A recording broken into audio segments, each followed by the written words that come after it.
on, let's do the Mail. And Michael Gove has accused the SNP of having a mission to destroy the UK. I thought that was one of their manifesto promises. Well, I think what we have to remember that they are, they are nationalists, so they do want to break away from the UK. I'm not going to use the word destroy, but they do want to break away because that is why the party was founded. It's so funny when you have any level of discussion with people, wherever you are around the world, and they're like, oh my God, she wants to do this.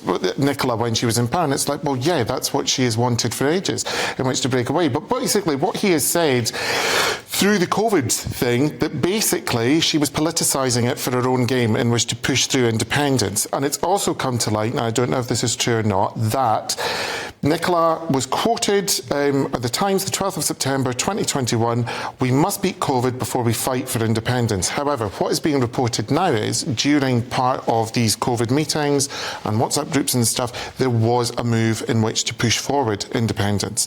So I think Michael Gove is saying that she waited until, and I'm paraphrasing here, that the country was at its most vulnerable, where people were like, oh, well, if I didn't vote for it before, would we be better under her or not, or all that kind of stuff. And then, unfortunately, you have all the stuff that is coming out at the COVID inquiry, which I don't know if the reference to the marzipan implement was true. I don't know if you know what I'm talking about. No, I'm not sure I do, actually. I won't say the word. I'll explain, because this goes out at 5 a.m. But, yeah, right, okay.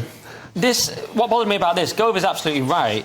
And what he said was a little bit more modest than the headline as it so often is. He said, of course, it's the case the SNP has a political mission, which is to achieve Scotland's independence, yes, i.e. destroy the United Kingdom. That's not a shock to anyone. But they're pointing out that often Sturgeon would try and gazump our Parliament by making her announcements a few hours before. In the daytime, we were going to do it at night. And then people like Hancock would say, oh no, now we don't want to spat with the Scots, we've now got to get in line with what she does on maths. Why couldn't we just ignore them? Kemi would ignore them, let's be fair. Kemi Badenoch would just ignore them. We felt led by Scotland. You see the WhatsApp messages the Telegraph revealed. We were making policy based on what Sturgeon said, which is absolutely pathetic. Just make policy based on what's right. Am I naive? I don't think you're naive at all, Nick. No.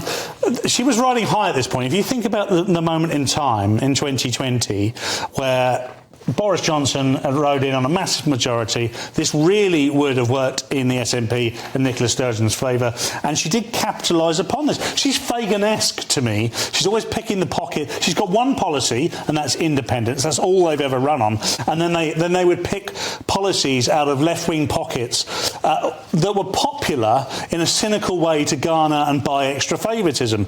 And she was doing so very safe in the knowledge that at that point the idea of independence in Scotland was riding high, because like Bruce has said many times before, and I don't want to steal his thunder, is that people, particularly on the independence side of the Scottish voting system, don't dislike the English, although they believe they do, but they hate the Tories. That's what they really hate. And they were just capitalising on that at the time, cynically, and I think this is being borne out now. Yeah, and then to be very fair, Gove's saying that we didn't in England make political hay out of COVID, but they also obviously did as well. Well, we're going to get that in as well.